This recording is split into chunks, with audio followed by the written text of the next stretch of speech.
Good morning, Shield Wall Nation. This is your daily report. Please go down and like and subscribe to this channel if you're new, and hit that bell icon too.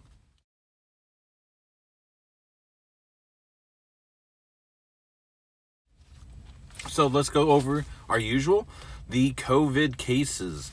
The global cases right now are 12,130,112 with 4,565,951 active cases. Global deaths 550,661. Global recoveries 7,013,500. U.S. cases, we got 3,148,082 with 1,628,729 active cases. U.S. deaths, 134,732. U.S. recoveries, 1,384,621. Now, there's a bit of good news with all this. The federal government has awarded another company, Novavax, a $1.6 million contract for the rapid development of the coronavirus vaccine. This company has never brought a product to the market. So, good news and bad news. So, I mean, take it how you want to take it. So I don't know if you've seen on the news recently with our once again lovely, wonderful, violent Antifa. They have now created what they called a Red Guards Antifa out in Austin.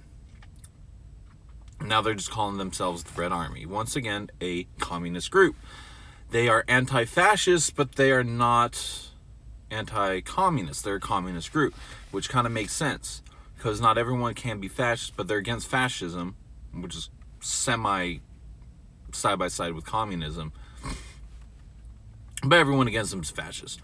I'm going to say a few quotes from them. It says, or they said, "We encourage the formation of a paramilitary organizations on two levels. The first being those who are mainly unarmed but are prepared to carry out fist fighting or use blunt objects like axe handles or flagpoles, as well as shields and basic armoring.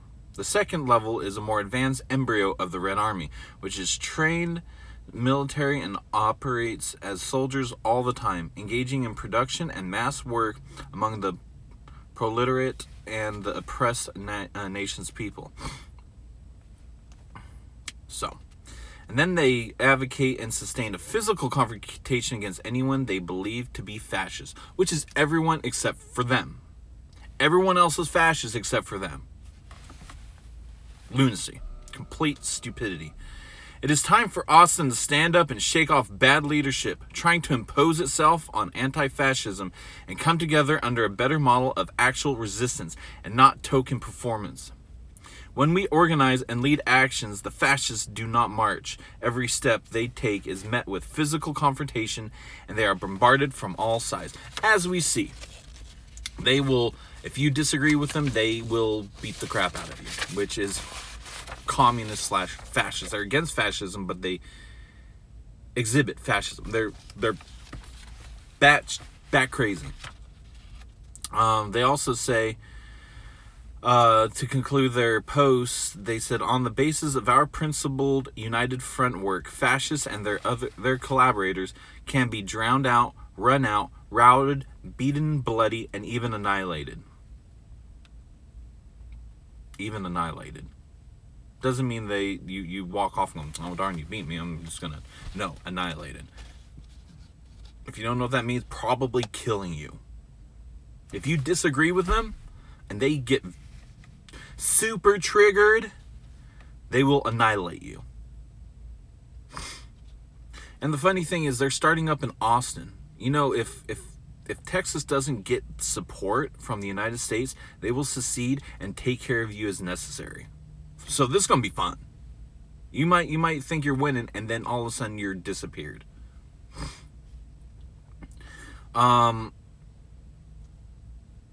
it says right here that they said they call themselves the Red Army. The Red Army, there's two different kinds of Red Armies. There's the Red Army that happened in the Chinese, back in China with the Chinese students. It says August 1966. Chinese students launched a fight for social justice to fight for the rights of oppressed in China. It was widely believed that the patriarchal system in China has been created by 1% and held down by women, minorities, and the working class. The students cried out for revolution and change and consequently launched the infamous Chinese Cultural Revolution. The students put red band around their arm to stand in solidarity and with the oppressed and called for a change of old ideas that they call the Four Olds. The four olds were old customs, old culture, old habits, and old ideas. The movement was supported by the Chinese media. Mass demonstrations and looting by the students ensued. Statues were torn down. Chinese architecture was destroyed. Chinese classical literature and Chinese paintings were torn apart and burned. Temples were desecrated. The cemetery of Confucius was attacked. Corpses of the 76th generation Duke Yanxing was removed from his grave and hung from a tree. All this sound familiar besides the corpse hanging? It's all happening right now in the United States. Wealthy homes were attacked and destroyed, like in St. Louis. They weren't destroyed, but they were attacked in a fashion. Many families' long-kept genealogy books were burnt to ashes. This happened before. All of history, in short, was removed and replaced. This was a central meaning of Cultural Revolution, that China was going to destroy every trace of its bourgeois and past, replace it with new culture built on principles of Maoism and Marxism. This happened in 1966. It's happening now. So, communist leaders like President Liu Shaoqi, sorry for mispronouncing that, were taken out of power and replaced by men Mao believed were not critical of his reign. Public leaders were considered to be oppressive and were tried by angry mobs and vigilantes. 3 days later, of August 22nd of 1966, a central directive was issued to stop police intervention. The police were disbanded in the city, and the students formed a community solution called the Red Guard. The Red Guards policed the communities and punished everyone who did not agree with their ideas. Sounding familiar. Even people that supported the movement but had bad thoughts could be punished. Though many Christians supported the movement in the beginning, they quickly became a number one target of the Red Guards, and public trials were held to condemn them to death. Many of those who were on board with the cause of the rebellion in the beginning saw that it was not really what they had signed up for, but then it was too late. The power that the Red Guard wanted had already been given. More people died during the Cultural Revolution in China than any war, famine, or natural disaster in the history of man. An estimated 20 to 30 million people were killed. Huh. I mean, that's what's happening right now in the United States, right? I mean, you see the similarities, the mirroring of what's going on. And now the Red Guards of Austin, now they're calling themselves the Red Army, wants to do that. Let's go what a lot of people are actually comparing this Antifa joke group. The only difference between Antifa, or they actually compare them to the West German Red Army, or called the Baader Meinhof gang of West Germany. They said the only difference between Antifa and this group is that Antifa has no prominent leader and its members hide their identities. And this is by the German historian Bettina Ruhl. Of all people she should know, Ruhl's mother was the notorious German terrorist Ulrike Meinhof. The military Antifa only lacks the prominent faces compared to the Royal Army faction, which is the West German faction.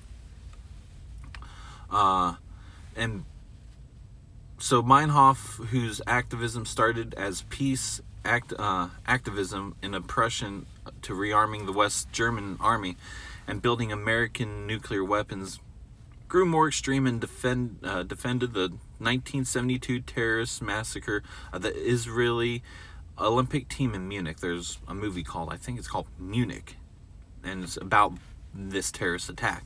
The Red Army faction engaged in a series of bombings, assassinations, kidnappings, bank robberies, and shootouts with the police over the course of 3 decades. 3 decades, if you know what that is, that's 30 years. Their activity peaked in late 1977, which led to the national crisis that became known as the German Autumn. The RAF, or the Red Army faction, has been responsible for 34 deaths, including many secondary targets such as chauffeurs and bodyguards, as well as many injuries throughout almost 30 years of activity. So let's reiterate what we're dealing with. We're dealing with another Red Army, Red Guard situation that happened in China, and that happened in West Germany, and that could happen here. And it's all starting in Austin, which is not smart. They think that they can start in the capital of Texas and go, "Yay, we captured Texas." No, you didn't. You didn't. It's not a video game. You don't capture a control point like that and go, "Hey, we conquered the whole thing. Nah, ha ha ha." No, sorry. Real life and video games are not the same. Not at all. So like I said, if Texas really does not get any support and wants to take care of this situation, they can easily chuck the deuces, say, "See you later, United States, you're not helping us out, we'll do this on our own," close all the borders, consider them terrorists and an active enemy of Texas, go wipe you out, not pay for your funerals for your for your crying family members, probably outs them too. You see where we're going? There's a 3-letter organization that have this thing they call the Red versus Blue, and it's to predict attacks on the United States, both cyber attacks, physical attacks, whatever it may be. And they go over many options on how they can attack or do this or do that and defend. Also, backing what I'm about to say, is other countries have stated that their attacks, that they have certain plans of attacks, and those plans of attacks that they say would work would be attacking California and Washington, New York, and I want to say one of the Carolinas and Florida. That to have a successful attack on the United States, that's where they would go. They've mentioned attacking in Texas, and they mention they will fail every single time. In fact, they will leave Texas and Oklahoma and Arkansas, I believe, completely alone until they can capture everything else, reconsolidate, and then attack those states. Why? Because we have the most guns. Except for Alaska's way up there. Alaska has a lot of guns too.